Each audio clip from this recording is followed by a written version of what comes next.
Welcome to Telugu focus TV. నేను మీ శ్రీనివాస్ రెడ్డి. 14 సంవత్సరాలు ముఖ్యమంత్రిగా, 45 సంవత్సరాల రాజకీయ ప్రస్థానం అని చెప్పగానే మనందరికి కూడా నారా చంద్రబాబు నాయుడు గారు, ప్రస్తుత ముఖ్యమంత్రి చంద్రబాబు నాయుడు గారు గుర్తొస్తారు. ఆయనకి ఇవాళ 75వ బర్త్డే సందర్భంగా ఆయనకి శుభాకాంక్షలు తెలియజేద్దాం. ఇలాంటి మరిన్ని బర్త్డేలు కూడా జరుపుకోవాలని కూడా కోరుకుందాం. అయితే ఈ 75 సంవత్సరాల్లో ఆయన ఎన్ని విజయాలను కూడా సాధించారనేది కూడా మనం ఈ వీడియోలో తెలుసుకుందాం.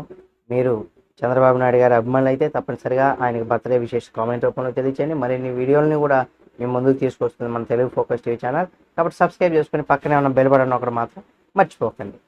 ఇక మన తెలుగు ప్రజలు ఎంతగానో ఇష్టపడేటువంటి గొప్ప రాజకీయ నాయకుల్లో ఆంధ్రప్రదేశ్ ముఖ్యమంత్రి నారా చంద్రబాబు నాయుడు గారు కూడా ఒకరని చెప్పుకోవచ్చు. ఇక తన పాలనతో ఆయనే సాటి అని కూడా చెప్పుకోవచ్చు. నాయకత్వ పటిమలో చంద్రబాబుకు ఎవరు కూడా పోటీ రాలేదని, ఎంత ఎత్తుకు వెళ్ళినా ఒదిగుండే తత్వం అని కూడా చెప్పుకోవచ్చు.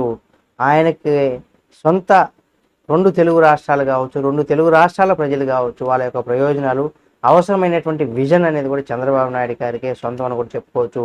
ఆయన నేటికి ఎప్పటికీ జననేత, ప్రజల మనసులో గెలుచుకున్నటువంటి మహానేత అంటూ కూడా చాలామంది పొగుడుతూ ఉంటారు.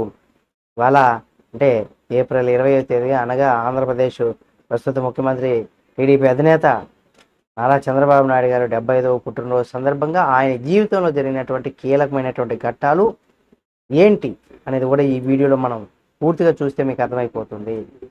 అయితే చంద్రబాబు నాయుడు గారు నారావారిపల్లి నుంచి కూడా మొదటిసారి అసెంబ్లీ దాకా వచ్చారని కూడా చెప్పుకోవచ్చు. అంటే ఆంధ్రప్రదేశ్లో ఉమ్మడి చిత్తూరు జిల్లాలో నారావారిపల్లిలో చంద్రబాబు నాయుడు గారు పుట్టి పెరిగారు.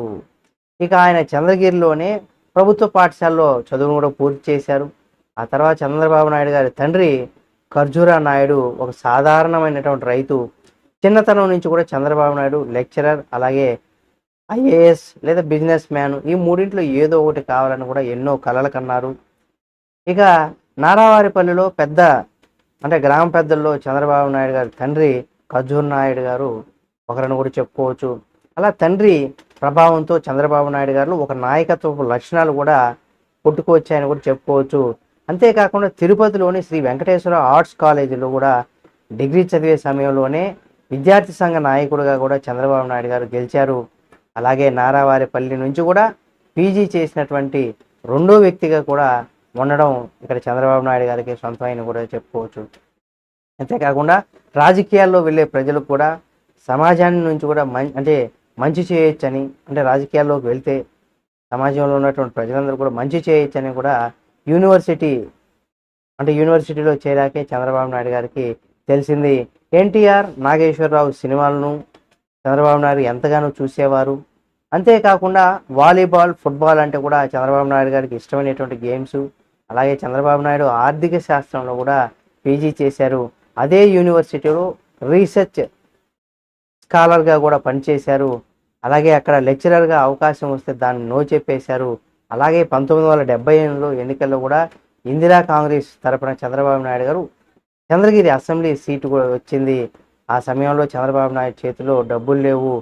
తండ్రిని డబ్బులు అడిగితే మనకెందుకురా రాజకీయాలు అనేసి కూడా అన్నారట.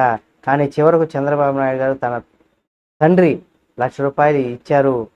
అయితే ఎమ్మెల్యే నుంచి కూడా మొదటిసారి సీఎం వరకు కూడా, అంటే ఆయన ఎమ్మెల్యే దగ్గర నుండి ప్రస్తుతం సీఎం వరకు కూడా ఆయన 1980లో 80 నుండి 83 సమయంలో కూడా చంద్రబాబు నాయుడు గారు కాంగ్రెస్ గవర్నమెంట్లో మంత్రిగా కూడా పనిచేశారు. ఇక సినిమాటోగ్రఫీ మంత్రిగా కూడా ఆయన తర్వాత తన అభిమాన హీరో నందమూరి తారక రామారావును ఒకసారి కలవాలని చంద్రబాబు నాయుడు గారు అనుకున్నారు. ఎన్టీఆర్ కొడుకు జయకృష్ణ ద్వారా మొదటిసారి కలుసుకున్నారు. అలాగే అనురాగ దేవత అనే సినిమా ద్వారా షూటింగ్లో బిజీగా ఉన్నప్పుడు చంద్రబాబుతో ఎన్టీఆర్ గంటసేపు కలిసి మాట్లాడారు. ఆ మాటల్లోనే చంద్రబాబు నాయుడు గారి వ్యక్తిత్వం ఎన్టీఆర్ గారికి నచ్చడం 1981లో తన కూతురు భువనేశ్వరితో కూడా చంద్రబాబు నాయుడు గారికి పెళ్లి చేయడం జరిగింది. ఇక 1989లో ఎన్టీఆర్ కుమార్తె తెలుగుదేశం పార్టీ, అంటే 89లో కూడా ఎన్టీఆర్ గారు తెలుగుదేశం పార్టీని కూడా పెట్టారు. ఇక ఎన్నికల్లో ఎన్టీఆర్ గెలిచి ముఖ్యమంత్రి అయ్యారు. ఆ సమయంలో కాంగ్రెస్ నుండి పోటీ చేసి చంద్రబాబు ఓడిపోయారు కూడా. ఆ తర్వాత చంద్రబాబు నాయుడు గారు ఎన్టీఆర్ కోరిక మేరకు టీడీపీలో వచ్చారు. ఆ తర్వాత టీడీపీ ప్రధాన కార్యదర్శిగా హోదాను ఇచ్చారు. ఎన్టీఆర్కి కుడిభుజంగా కూడా ఉన్నారని చెప్పుకోవచ్చు. 1984 ఆగస్టులో ఎన్టీఆర్ సర్జరీ కోసం అమెరికాకు వెళ్ళినప్పుడు రాజకీయాల్లో పెను సంచలనాలు కూడా జరిగాయి. ఆ సమయంలో చంద్రబాబు తన రాజకీయ చతురతతో ఎన్టీఆర్ని తిరిగి సీఎం చేశారని కూడా చెప్పుకోవచ్చు. ఇక తెలుగుదేశం టికెట్ పైన కూడా 1989లో తొలిసారి కుప్పం నుంచి కూడా చంద్రబాబు నాయుడు గారు పోటీ చేసి గెలిచారు. ఇక అప్పటి నుండి అదే చంద్రబాబు నాయుడుకి ఒక కంచుకోటగా మారిపోయిందని కూడా చెప్పుకోవచ్చు. ఇక 1995లో టీడీపీలో మళ్ళీ ఇటువంటి పరిణామాలు మారాయి.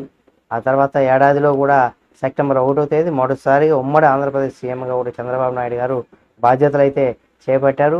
ఇక అప్పటి నుంచి చంద్రబాబు నాయుడు గారు తన రాజకీయ చతురతతో తెలుగు రాష్ట్రాలకే కాకుండా జాతీయ స్థాయిలో కూడా నాయకత్వం లక్షణాలతో కూడా ఒక అగ్ర కథానాయకుడిగా కూడా ఎదిగారు. అలాగే హైటెక్ సీఎంగా కూడా పేరు తెచ్చుకున్నారు. అలాగే 14 సంవత్సరాలు ప్రతిపక్ష నాయకుడిగా, 14 సంవత్సరాలు ముఖ్యమంత్రిగా చంద్రబాబు నాయుడు గారు అరుదైనటువంటి రికార్డులు కూడా అందుకున్నారని కూడా చెప్పుకోవచ్చు. నేటికి కూడా ఆయన తనదైనటువంటి రాజకీయ చతురతతో, తనదైనటువంటి వ్యూహాలతో, తనదైనటువంటి సేవతో కూడా ప్రజలకు సేవ చేసుకుంటూ సక్సెస్ఫుల్ ముఖ్యమంత్రిగా కూడా వెళ్తున్నారని కూడా చెప్పుకోవచ్చు. కాబట్టి ఇది చంద్రబాబు నాయుడు గారి జీవితంలో జరిగినటువంటి కొన్ని విజయాలు, ముఖ్యమైనటువంటి అంశాలను కూడా చెప్పుకోవచ్చు. మరొకసారి ఆయనకి జన్మదిన శుభాకాంక్షలు తెలియజేస్తూ ఈ వీడియోని తప్పనిసరిగా టీడీపీ శ్రేణులు కావచ్చు, కార్యకర్తలు కావచ్చు, అభిమానులు కావచ్చు, అందరూ కూడా ఆయనకు మరొకసారి జన్మదిన శుభాకాంక్షలు తెలియజేయండి కామెంట్ రూపంలో. అలాంటి మరిన్ని వీడియోలను ఎప్పటికప్పుడు మీ ముందుకు తీసుకొస్తుంది మన తెలుగు ఫోకస్ టీవీ ఛానల్. కాబట్టి సబ్స్క్రైబ్ చేసుకొని పక్కనే ఉన్న బెల్ బటన్ ఒకటి మాత్రం మర్చిపోకండి.